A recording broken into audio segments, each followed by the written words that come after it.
քաղաքացիներին հետաքրում է օրինակ անձը ունի X գույք ցանկանում է դա փոխանցել իր ազգականներից մեկին, մտերիմներից մեկին եւ իրեն հետաքրում է օրինակ կնքել նվիրատվության պայմանագիր, թե կտակել այդ գույքը,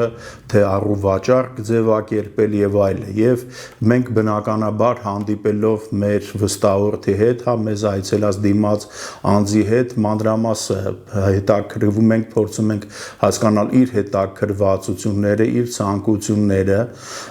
թե ինչ նպատակով է ինքը ուզում օտարել այս պարագայում իր գույքը, ինչպես նաև բացատրում ենք ընթացակարգը օրինակ, հա, ինչպեսին է նվիրատվության պայմանագիր կնքելու ընթացակարգը, ենթադրենք եթե դա անշարժ գույքի, հա, նվիրատվություն է, որ նա անպայման պետք է նոտարական կարգով ձևակերպվի, այնուհետև պետական գրանցում ստանա կադաստրի մարմիններում,